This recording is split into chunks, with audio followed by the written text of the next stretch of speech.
The first time I met my mother-in-law, she looked at me for exactly 3 seconds before deciding I wasn't good enough for her son. She never said it out loud. Margaret Whitmore was too elegant for that. Too polished. Too controlled. But some people don't need words to make you feel small. I remember standing in the doorway of her Connecticut home with a bottle of wine in my hands, and sweat gathering behind my knees, even though it was 30 degrees outside. The house looked like something from an architecture magazine. Tall white windows.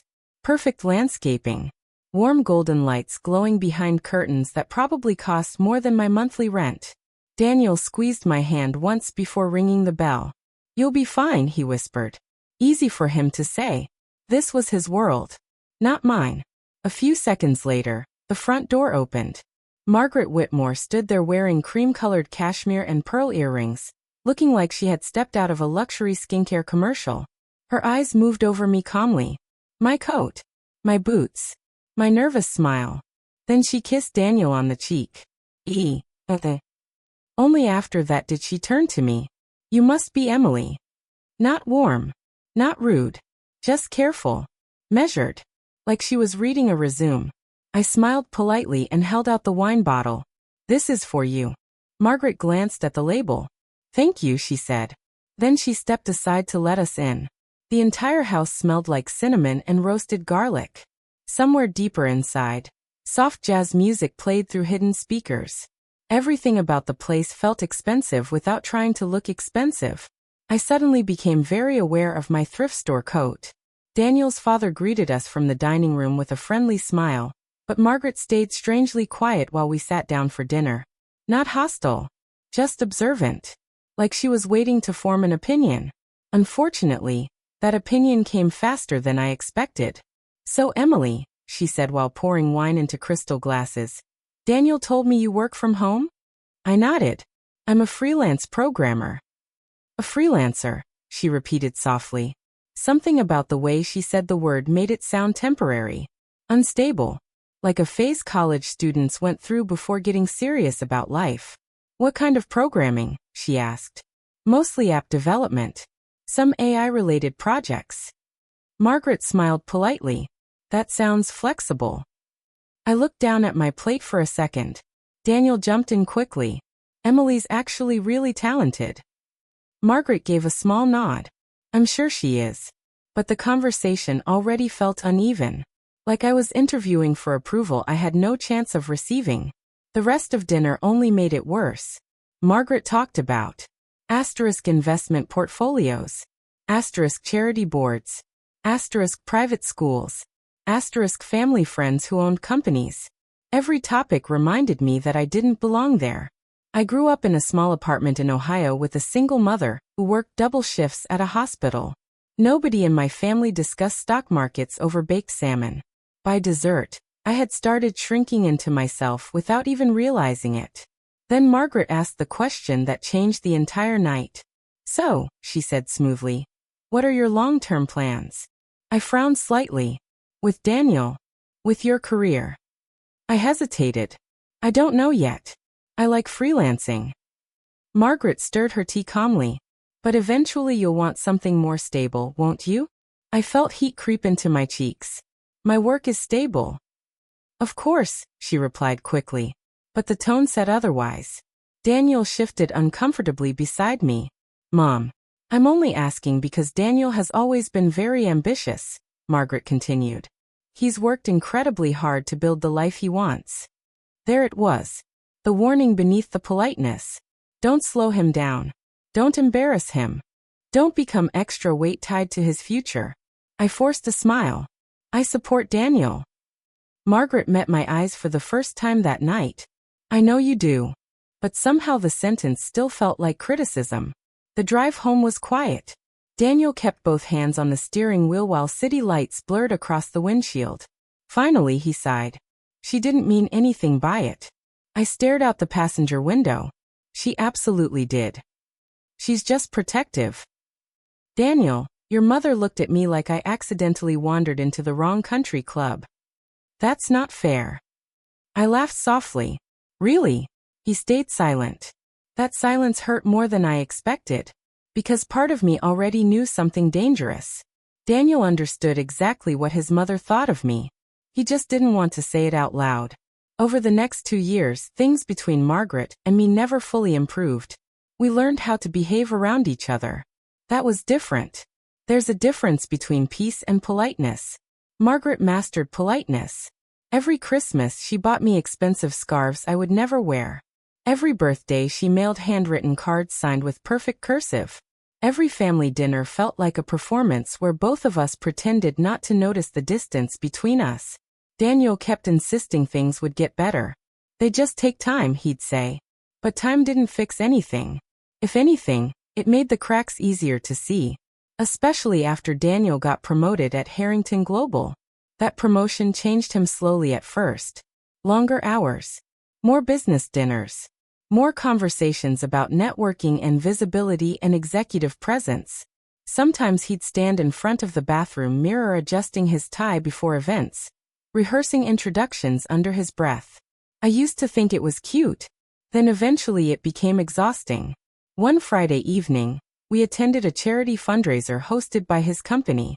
I spent nearly 2 hours getting ready because Daniel specifically asked me to dress appropriately. By the time we arrived, the rooftop venue was already crowded with executives and investors. Women in designer gowns moved through the room carrying champagne glasses. Everything looked polished. Perfect. And immediately, I felt that familiar pressure in my chest again. Margaret was there too. Of course she was. She sat beside 2 women near the center table. Elegant as always in a dark green dress with diamond earrings catching the light. When she noticed me approaching, her eyes flickered briefly toward my outfit. Just 1 second. But I saw it. Evaluation. Calculation. Comparison. Daniel walked ahead to greet some coworkers while I stayed near the table. Margaret sipped her wine calmly. "You look tired," she said. "No hello. No hug. Just that." I forced a smile. "Long week." "You should take better care of yourself," she replied. "These events matter." Something inside me snapped quietly. Maybe it was the months of tension. Maybe it was the constant feeling of being measured and found lacking. Or maybe I was simply tired of trying to earn love from a woman who had already decided who I was. I looked directly at her. "With all due respect, Margaret," I said carefully, "I married your son." She held my gaze. "I know. I didn't marry into an interview process." The women beside her went silent immediately. Margaret's expression barely changed. But I saw it. That tiny shift in her eyes. "Surprise," I continued before I lost my nerve. "I'm not trying to become you. And honestly, sometimes I feel like nothing I do will ever be enough for you anyway." The table was completely quiet now. Across the room, I could see Daniel laughing with coworkers, completely unaware. Margaret slowly set down her wine glass. Then she spoke in the calmest voice imaginable. "You think I dislike you?" It wasn't a question. I swallowed.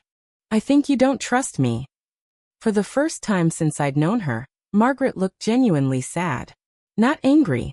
Not offended. Just tired. Then she said something I didn't fully understand until years later. "You have no idea how hard it is to watch your child build a life that no longer includes you." The first real fight Daniel and I ever had about his mother happened 3 months after the charity fundraiser. Ironically, Margaret wasn't even there.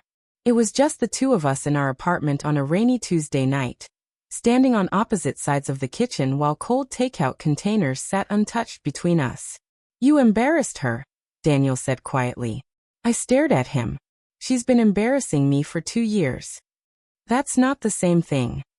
I let out a short laugh. "Of course it's not." Daniel rubbed a hand across his face, exhausted from work and clearly regretting the conversation already. "She's trying, Emily." "No. Iraplia. She's tolerating me." "That's unfair." "What's unfair?" I snapped. "Is pretending your mother hasn't spent the last 2 years making me feel like I'm not good enough for you."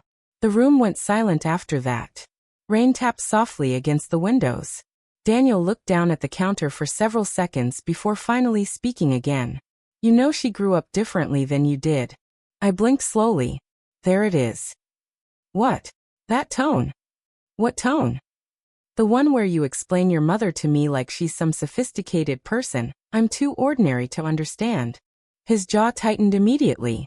That's not what I meant. But it is what you meant. He didn't answer. And once again, silence said more than words ever could. That night ended without resolution. No screaming. No dramatic exit. Just two people sleeping on opposite sides of the bed, while an invisible crack quietly widened between them. At the time, I told myself every marriage went through phases like that. Stress, career pressure, miscommunication. I didn't realize we were slowly becoming strangers. Over the next year, Daniel changed faster than I expected. Or maybe he had always been this person and success simply gave him permission to become fully himself. Harrington Global consumed his life. Morning meetings became dinner meetings. Dinner meetings became networking events. Networking events became weekend conferences. Everything revolved around advancement, visibility, reputation. Sometimes I'd wake up at 2 in the morning and find him sitting in the living room with his laptop open, still working under the glow of the television. You need sleep, I'd tell him. I need this promotion more, he'd answer. At first, I admired his ambition. Then eventually, I started resenting it. Because every time Daniel climbed higher inside that company, it felt like he moved further away from me. And somehow, Margaret always seemed to notice the distance before I did. One Sunday afternoon, she invited us to lunch at her country club. The entire place smelled like polished wood and expensive perfume.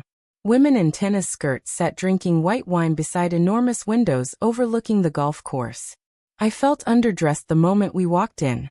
Margaret kissed Daniel on the cheek, before looking at me. Emily. Still polite. Still controlled. Always controlled. During lunch, Daniel spent nearly 40 minutes discussing company politics with Margaret while I quietly picked at my salad. They talked like business partners. Executive restructuring. Board dynamics. Investment strategy. I might as well have disappeared entirely. Then Margaret suddenly turned toward me. How's freelancing going? I swallowed. Good. Still working from home? Yes. She nodded slowly. That must be isolating.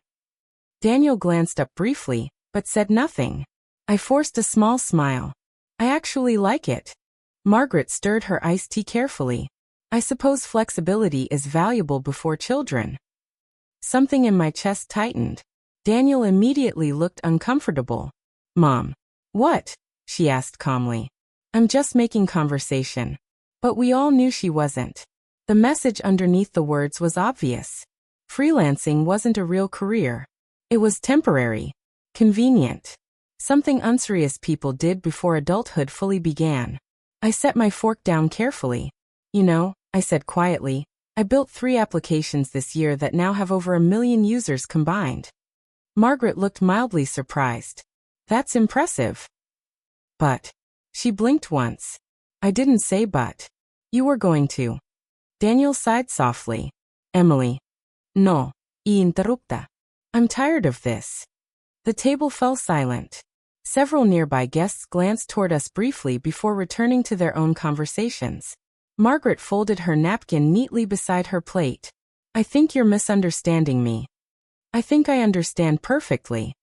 Daniel leaned forward slightly. Can we please not do this here? But suddenly I couldn't stop. Because the frustration had been building for years. You've never respected me, I said directly to Margaret. That isn't true. It absolutely is. Her expression remained calm but colder now. I respect people who are serious about building stable lives. There it is. Daniel closed his eyes briefly, like he already knew this conversation was heading somewhere bad. Margaret continued carefully. Daniel works in an extremely competitive environment. Whether you like it or not, perception matters. I laughed in disbelief. So I'm bad for his image now? No one said that. You didn't have to. The silence after that felt heavy enough to crack glass. Finally Daniel spoke. Emily, you're overreacting. That hurt more than anything his mother had said. Because he didn't defend me. Not really. He defended comfort. Peace. Avoidance. I pushed my chair back slowly. I think I'm done with lunch. Daniel stood immediately. Emily. But I was already walking away. That night we barely spoke, and for the first time since our wedding, I found myself wondering something dangerous. What if Margaret wasn't the real problem? A few months later, Harrington Global hosted its annual investor gala in Manhattan. Daniel talked about it for weeks. "This is a huge opportunity," he told me while adjusting his tie in the mirror one evening. "Senior executives from all over the company will be there." I smiled from the couch. "That's great. It could change everything for me." The way he said it made me uneasy, like our entire future depended on impressing a room full of strangers. The night of the gala, I spent nearly an hour deciding what to wear. Eventually I settled on a dark blue dress that looked elegant without trying too hard. When I walked into the bedroom, Daniel glanced up from his phone, then paused. "You're wearing that." I looked down at myself. "What's wrong with it?" "Nothing," he said quickly. But his hesitation already answered the question. I felt stupidly self-conscious for the rest of the drive into the city. The gala took place inside one of the most expensive hotels I had ever seen. Crystal chandeliers, marble floors, women covered in diamonds. The second we stepped inside, I felt out of place. Daniel noticed immediately. "Listen," he said quietly while adjusting his cufflinks. "Tonight's important." "I know. A lot of senior leadership is here." I nodded slowly. Then he lowered his voice. "So maybe just stay near the bar for a while." I frowned. "What?" "I just mean until things settle down." "What things?" He hesitated. And in that hesitation, I already knew. "Daniel, I don't want things getting awkward." There was that word again. Awkward. Like I was some unpredictable variable that could damage his future if introduced into the wrong conversation.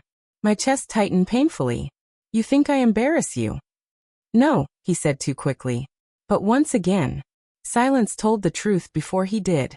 A few minutes later, he disappeared into the crowd of executives while I stood alone near the bar holding sparkling water. That was when I noticed her. Vanessa Cole. Tall. Elegant.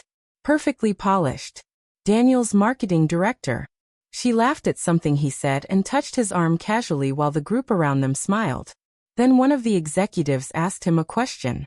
I couldn't hear it, but I saw Daniel smile politely and shake his head. "My wife couldn't make it tonight." The words hit me like cold water, because I was standing less than 20 feet away. And suddenly I understood something that terrified me. Margaret wasn't creating distance between Daniel and me anymore. Daniel was doing it himself. I stayed near the bar for another 10 minutes after Daniel told everyone I wasn't there. Not because I wanted to, because I didn't trust myself to walk over and ask why.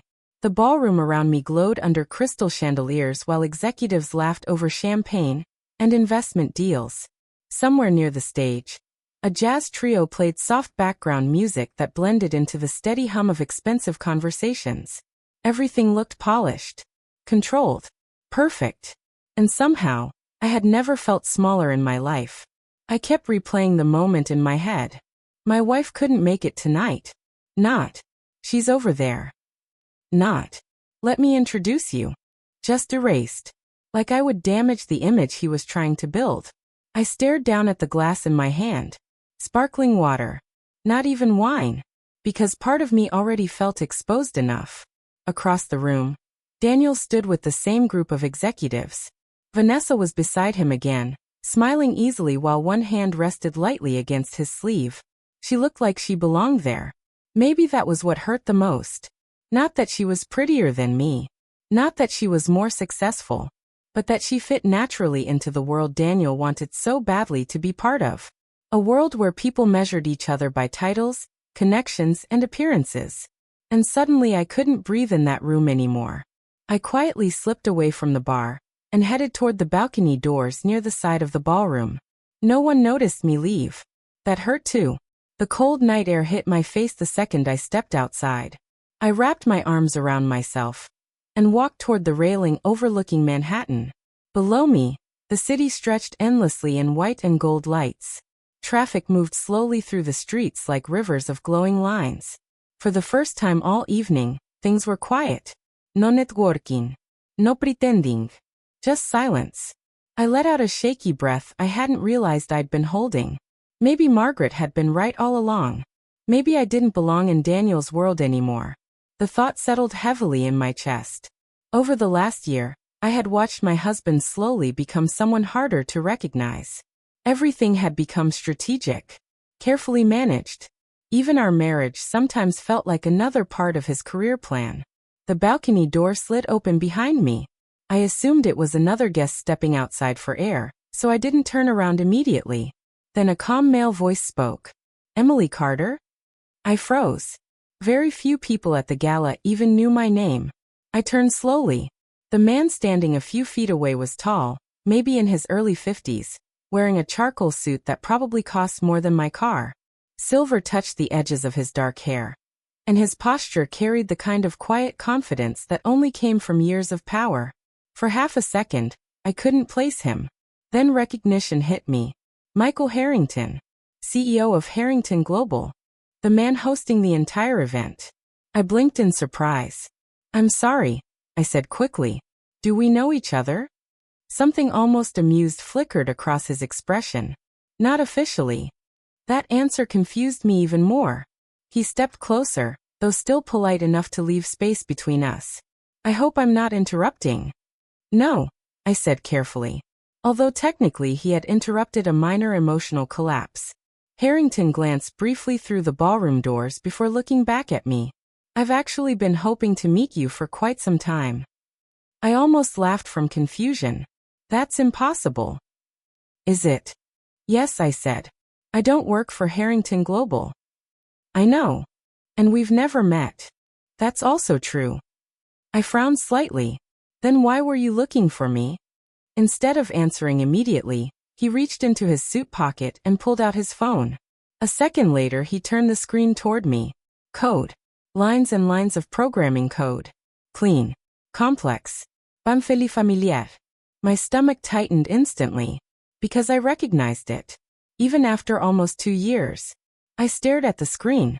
"That's the Apex optimization model," Harrington finished calmly. I looked up sharply. Very few people knew that name. 2 years earlier, during one long winter freelance contract, I had started experimenting with neural network optimization frameworks in my spare time. It wasn't meant to become anything serious. Just curiosity. A side project.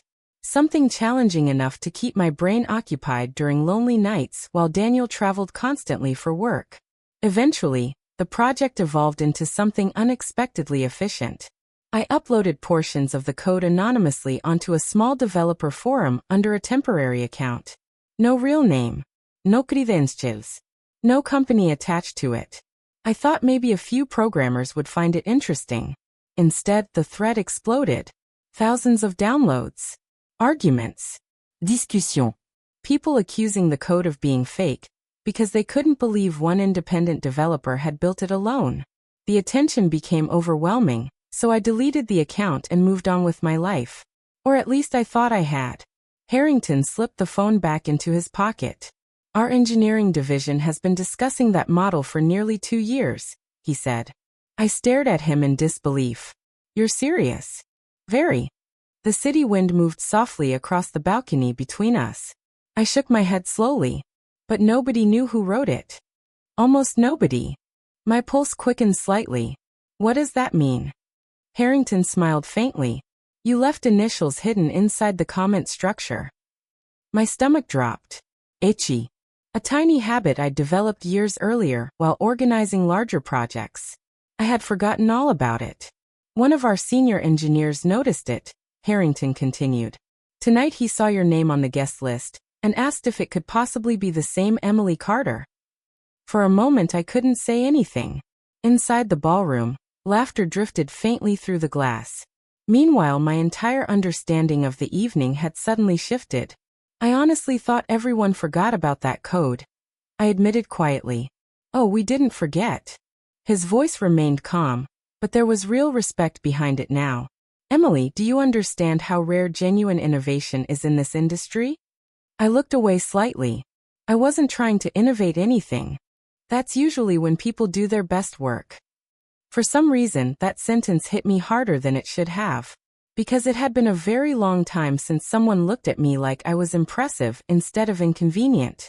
Harrington leaned lightly against the balcony railing beside me. Most people in that ballroom, he said, nodding toward the doors, built careers learning how to protect existing systems. Then he looked directly at me. You built something entirely new. I swallowed hard.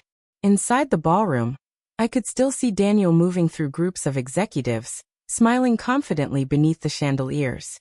Completely unaware that the CEO of his company was standing outside talking to the wife he had pretended didn't exist. Harrington followed my gaze. Your husband works for us? Yes. Finance division? I blinked. How did you know? He carries himself like someone constantly trying to prove himself. The accuracy of that statement startled me. For a moment neither of us spoke. Then Harrington asked quietly, "Why were you standing out here alone?" I opened my mouth, then closed it again, because I suddenly realized I didn't know how to explain the truth without sounding pathetic. My husband was ashamed of me. Not openly, not cruelly, but slowly, quietly, in the small decisions that tell you exactly where you stand in someone's life. Harrington studied my face for a second too long. Then his expression changed slightly. Understanding. And somehow, that felt worse than pity. For a few seconds, neither of us said anything. The sounds of the gala drifted softly through the balcony doors behind us. Glasses clinking. Distant laughter. A piano somewhere inside the ballroom moving through a slow jazz melody. Meanwhile, my entire world felt strangely still. Michael Harrington continued watching me carefully. Though not in the way powerful men usually looked at people. There was no arrogance in it. No performance. Just curiosity. And somehow that unsettled me more. "I'm sorry," I said finally, trying to steady my voice. "This is just surreal." "I imagine it is." I let out a small breath and looked back toward the skyline. I don't even know why I posted that code in the first place. Harrington leaned lightly against the railing beside me. "Why did you?" I shrugged. "I guess I missed building something difficult." "You stopped." The question caught me off guard. "I still work," I said quickly. "That wasn't what I asked." I looked down at my hands. Cold air brushed against my skin while I searched for an answer that felt honest. When Daniel's career started taking off, life changed. I admitted. Everything became about his schedule, his goals, his networking. "And yours?" I laughed softly. "I freelance from home." The sentence sounded smaller out loud than it had in my head. Harrington stayed quiet. Not interrupting. Not pretending to understand. Just listening. Which, strangely, made me continue. "At first I didn't mind," I said. "I thought marriage was supposed to work like that sometimes. One person pushes harder while the other supports them. But eventually, I swallowed. Eventually I stopped feeling like a person with my own direction." The honesty of the statement surprised even me. Maybe because I hadn't fully admitted it to myself until now. Harrington glanced through the ballroom doors. "Your husband doesn't strike me as a bad man." "He's not." The answer came immediately. Too immediately. "He's ambitious," I corrected quietly. "And lately, I think ambition has become the loudest part of him." Inside the ballroom, movement near the stage suddenly increased. People were beginning to gather closer together. Someone tapped a microphone. The investor presentation was probably about to start. Harrington noticed too. "They'll be looking for me soon." I blinked. Right. Of course they would. I had become so caught up in the conversation that I almost forgot who he was. As founder. The most important person in the building. And yet somehow he had spent the last 20 minutes standing on a balcony talking to me like my thoughts actually mattered. That realization alone felt disorienting. "I should probably go back inside too," I said quietly. But Harrington didn't move. Instead he asked, "Emily, have you ever considered working inside a larger research division?" I frowned slightly.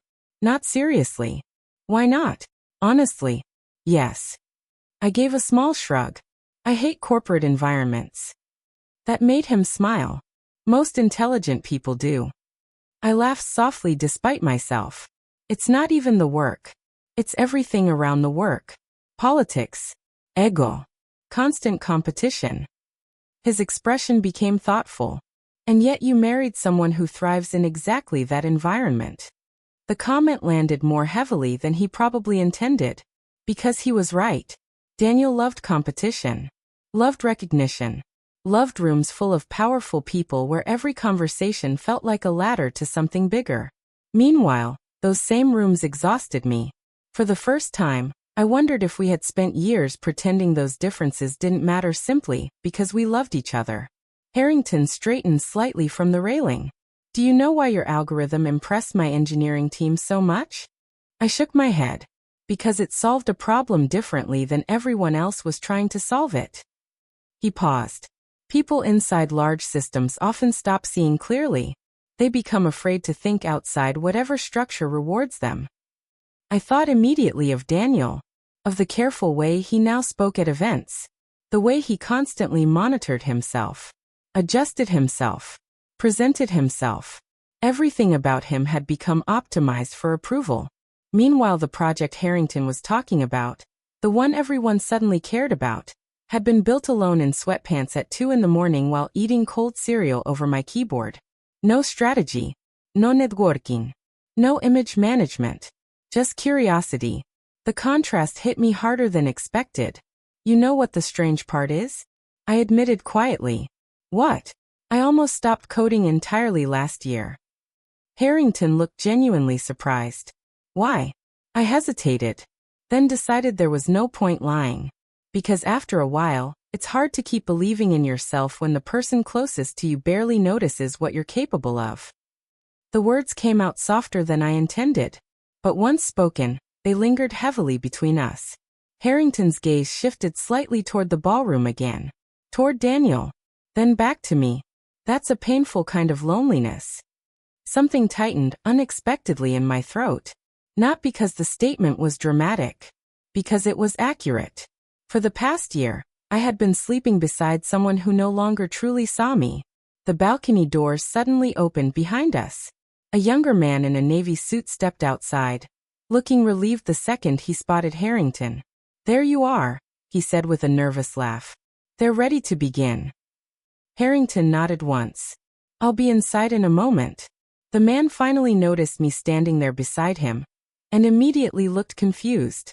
Not rude, just surprised. Like he was trying to understand why the CEO was having a private conversation with a random guest on the balcony. Of course, he said quickly before disappearing back inside. The doors closed again. Harrington exhaled softly. Looks like reality is calling me back. I smiled faintly. I should let you get to your event. But instead of leaving immediately, he reached into his jacket pocket and pulled out a business card. Simple. White. Elegant. No flashy design. Just his name and direct contact information. He handed it to me. If you're willing, he said calmly, I'd like to continue this conversation sometime next week. I stared at the card in disbelief. You're serious about that? Very. But you don't even know me. A faint smile appeared on his face. I know enough. The simplicity of the answer caught me off guard. For years, I had felt like I needed to constantly prove my worth to the people around me. Margaret, Daniel, even myself sometimes. And now this man, someone with every reason to dismiss me, was speaking as though my value was obvious. It almost made me emotional. I slipped the card carefully into my clutch. Thank you. Harrington nodded once. Then his expression shifted slightly more serious. One more thing. What? When you walk back into that ballroom, he said quietly, stop shrinking yourself to make other people comfortable. The sentence hit me harder than anything else he'd said all night. Because deep down I knew exactly how long I had been doing it. Years. Maybe longer. Before I could respond, Harrington opened the balcony doors again. Warm light spilled across the floor. Music. Voices. The world waiting on the other side. He stepped halfway through the doorway before pausing briefly. Then he looked back at me one last time. Emily. Yeah. You belong in rooms like this. And for the first time in a very long time, I almost believed it. When we walked back into the ballroom, the atmosphere felt different somehow. Maybe because I had changed. Or maybe because once someone finally sees your value, it becomes impossible to completely disappear again. The music had softened while guests slowly gathered near the stage for the investor presentation. Waiters moved between tables carrying champagne, and clusters of executives adjusted their jackets as conversations lowered into quieter murmurs. The moment Daniel spotted me walking in from the balcony, relief flashed across his face. Then confusion. Because Michael Harrington entered directly behind me. I saw Daniel straighten almost immediately. Every employee in the company knew who Harrington was. The room itself seemed to shift around him whenever he appeared. Power had gravity, and people reacted to it instinctively. Daniel excused himself from the group he'd been speaking with, and walked toward me quickly. "Where were you?" he asked under his breath. "Not angry. Nervous. I went outside for air." His eyes flickered briefly past me toward Harrington, who was now being approached by several executives near the stage. Then Daniel looked back at me sharply. "Why were you talking to Michael Harrington?" The question came out too fast. Too tense. I folded my arms lightly. He came out to the balcony. And I hesitated. Part of me wanted to say nothing. Another part suddenly felt tired of protecting his comfort. "We talked." Daniel frowned. "About what?" Before I could answer, someone nearby called his name. "Daniel." A senior executive from finance waved him over toward a small group near the front. Daniel glanced between me and the group, then back at me again. "Just stay here, okay?" The irony almost made me laugh. Stay here. Stay quiet. Stay manageable. But before either of us could say anything else, movement near the stage interrupted the room. A microphone clicked on.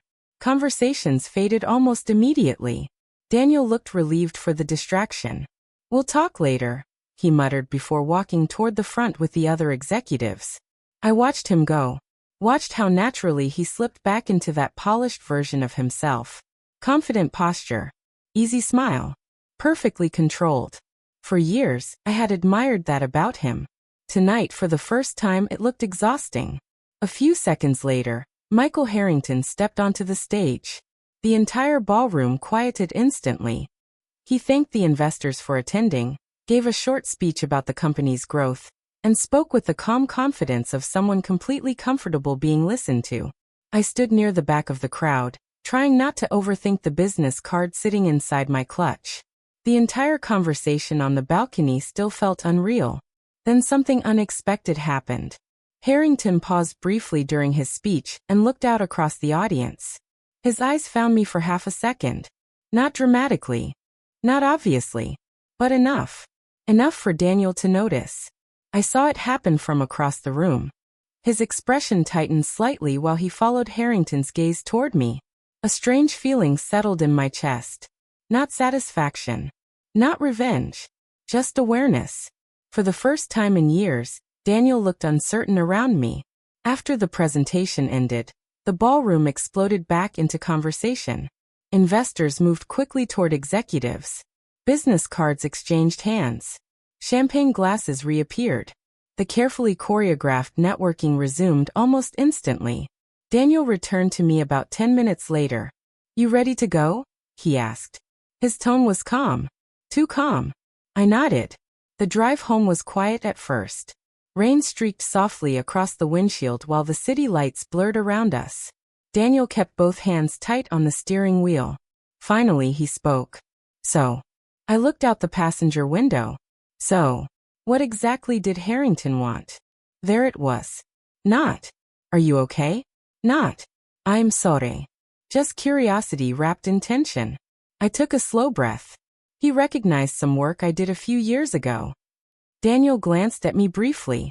"What kind of work?" "Programming." "That's vague." I stayed quiet for a second too long.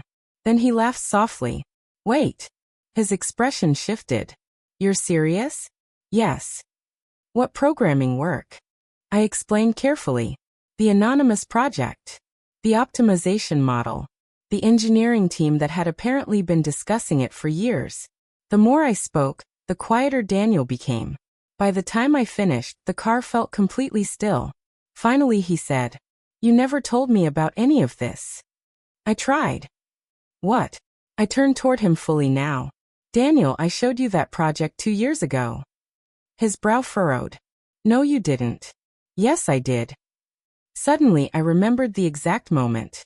Him sitting on the couch with his laptop open while I explained the framework excitedly beside him.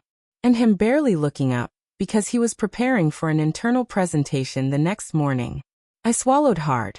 You said it sounded complicated and asked me to summarize it in one sentence.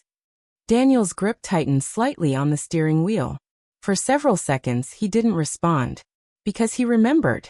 I could see it on his face. Oh, he said quietly.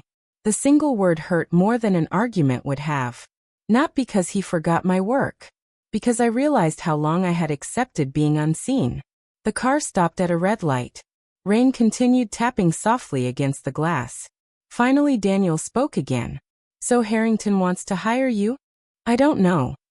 That's not what you said earlier. I looked down at my hands. He gave me his card. Silence.